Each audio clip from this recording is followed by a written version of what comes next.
Yeah, he went down at the beacon. He tried to land, but they cheesed it. Oh, now I see.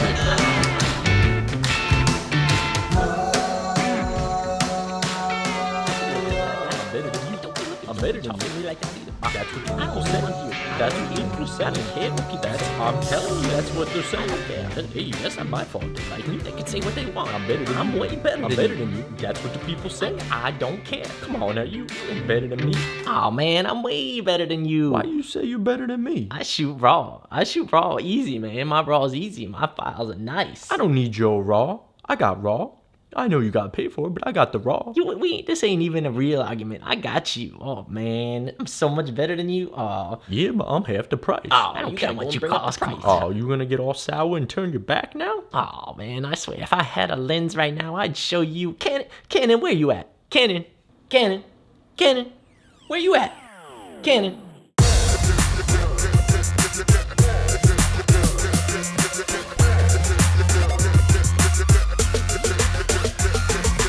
What's up everybody, Anthony Saratelli here, Jersey Filmmaker, and as you can see, it's the talk of the town. Which camera is better, the Red Raven or the Sony FS7? I'm putting them to the test, so you're about to find out. Now of course there's all kinds of ways to compare these cameras. There's price, there's ergonomics, there's features such as frame rates, audio inputs, codecs, and we can keep going. But all I want to compare today is the image. I took these two cameras out and put them side by side to put them to the test at the same frame rate, same aperture, with their native ISOs, shooting in log on the Sony FS7 and shooting in RAW on the Red Raven. I only did 3 different test shots instead of going out and capturing 20 different shots and just flipping them up on screen for you for a very particular reason. I did one shot that was outside so I could check on the dynamic range. I did another shot inside with mixed color temperatures to see what kind of colors and skin tones I could render. And then I did a third shot in a controlled setting at night with a couple lights as if in a studio. A couple other notes before I get into it about how I did these tests. I recently saw a presentation by a cinematographer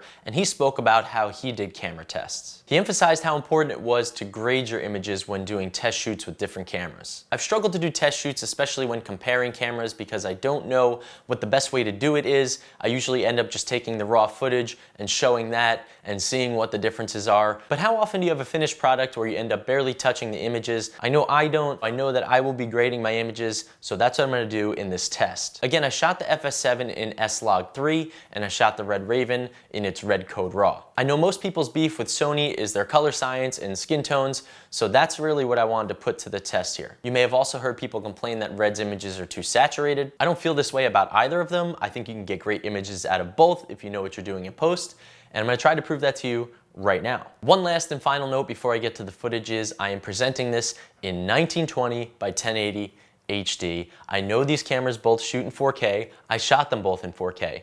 But I know that most people are probably finishing and delivering in HD, and a lot of your content is probably living on the web. So for those of you who finish at higher resolutions, I'm sorry. I know I'm gonna get a lot of crap from this, probably even from those who don't finish in higher resolutions. Everyone wants to see that 4K, and I get that, but I wanted to present these cameras in a way that is most usable by most people in real life situations so you can see the results yourself. I'm not going to tell you which camera is which this first run through. I'm just going to throw up an A and a B so you can try to decide for yourself which camera is the Red and which camera is the FS7, and I'll go through them in more detail afterwards. Again, I had these cameras side by side, so they're not perfectly aligned, but I shot them at the same time so that you could see exactly what was going on in both cameras. First shot up is the outdoor shot where I wanted to play with the dynamic range, so I put a dark car in the foreground with the sky in the background so we can see what kind of detail we can grab from each. Next shot up is the indoor mixed color temperature shot where I threw my niece on top of these paper boxes. I know it looks a little funky with the split going down her head, but again, the cameras weren't perfectly lined up. They were just sitting next to each other. But in this shot, we had daylight coming in through the window from the left, a fluorescent from above, and an LED filling it in from the right. And finally is a studio shot where it was completely controlled. I had one light blasting me from the right side with a small LED backlight hitting me from behind. Super simple setup, but I wanted to see how skin tones appeared when working in a controlled environment. So could you tell which camera was which in each shot? Go back and take another look if you couldn't decide, because here come the answers. And starting with the daytime exterior shot, the FS7 on the left, the Red Raven on the right. Looking at the comparison on screen, they look pretty similar. I did have to lower the ISO for both of these shots so they weren't at their native ISOs, so that could be the reason that there's so much noise in the shadows. But let me split these up for you because I know everyone's going to want to see it. First with the FS7. Here's the S-Log3 S-Gamut 3 right at a camera. I apply a LUT, which is a Rec. 709 equivalent, and then I add my grade. I'm pretty happy with the highlights. There wasn't much blue in the sky, but you can see a little speck there in the top left, which is showing some detail, so I was happy that I was able to retain that. And you can obviously see all the shadows in the car, but it's more important with the shadow underneath the car. It is kind of grungy and does fall off pretty quickly to a straight black, so not pulling out too much detail in the blacks. Next, with the Red Raven, I use the Red Wide Gamut RGB color space with the Log 3G10 gamma curve. Again, here I apply a Rec. 709 LUT that is downloadable on Red's website. I use the version that's high contrast with a highlight roll-off of 4, size 33. Again, here you're able to see a little bit of the blue in the sky, retaining some of that cloud detail. I do feel it was a little better with the FS7 in the highlights. However, in the shadows, especially if you look under the car, it's much more smooth and you can see a lot more of the detail in that black area. So the Raven did a better job in the shadows in this situation. Moving on to the mixed color temperature skin tones, the Raven is on the left, the FS7 is on the right, and of course I'll split this up and break it down as well. Here's the Raven in its log color space with the LUT applied and then the grade. And again, I'm pretty happy with this with the mixed lighting situation. The colors look great, the skin tones look good. My niece is pretty fair skinned but has some rosiness in her cheeks. So we'll pop over to the FS7, of course the log, the LUT, and the grade. This was by far the most difficult shot. The FS7 didn't handle these mixed color temperatures as easily. I'm very unhappy with her hair here. It's very muddy, greenish, and I couldn't figure out how to get that right. I'm by no means a professional colorist, so maybe someone who does know a lot more about it would be able to fix that. But as for her skin tones, which is the biggest issue, right, with the FS7, I don't see much of a problem here. It looks pretty good to me. Again, she's fair-skinned, some rosiness in the cheeks. I'm happy with it. And of course, can't end this section without a kiss for Uncle.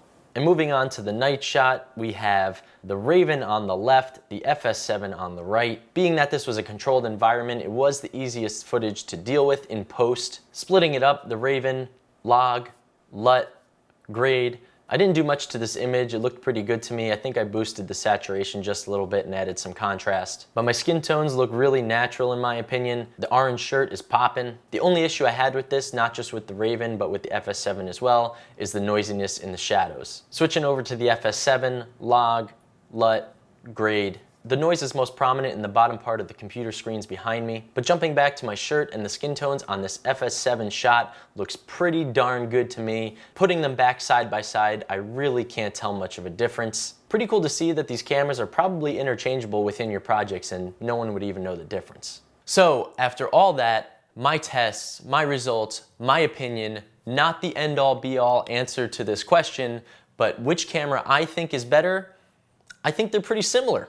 I think that if you really dive into it, you can make these cameras look very close to the same. If you work with the images in post, as you saw in my test, you can get very similar results. Now, I did have to work a lot harder with the FS7 to get them to where I wanted to be. I love the red color science and their imagery straight out of camera. I really don't have to do too much to it unless I really want to stylize it. However, with the FS7, when it comes out S-Log3 and I apply a LUT, whether that's a Rec. 709 LUT, I still feel like I have to make some adjustments to make it look pretty to the eye, or I'm applying a stylistic LUT. In that case, whatever style I'm applying comes out pretty good. I've shot so many things on the FS7, from music videos to corporate work to films, documentaries, anything you could think of, and I've never gotten a complaint. I've also shot many things on the Red Raven, which I haven't had for as long, but again, haven't gotten any complaints because it's really more important with what you put in front of the lens, how you light it. All of these cameras are so high-end and pump out such nice images that you can work with them in post and get an image that I'm sure you and your client are happy with. Now, if we're talking about not being able to light something, there are cameras like the A7S II that just dominate in those situations. But again, getting back to the FS7 and the Red Raven, if you're able to light, which you will need to do with these cameras, you won't get good images if you don't light with either of these cameras. They don't work well in low light. So all these cameras do need some sort of light. If you know what you're doing with that, if you know what you're doing in post, I promise you, no, you can't go wrong with either of these cameras. So one last time to answer which camera is better, image-wise, honestly, I really think they're very similar. In the end, when you do your grades, you can get similar images. Out of camera, the Red, I personally think, is better. You do have to do more work with the FS7, but you could still do some work and get some nice stuff. for about half the price. So I hope you like my tests and results with these cameras. If you did, hit that like button, hook it up, and hit that subscribe button as well so you can keep on top of all the content I release. If you have any comments or questions, as always, please leave them below or contact me on any of my social medias, Instagram, Twitter, or Facebook, at Jersey Filmmaker. Thanks so much for watching, and remember to get out there, don't wait, go create, and I'll see you next time.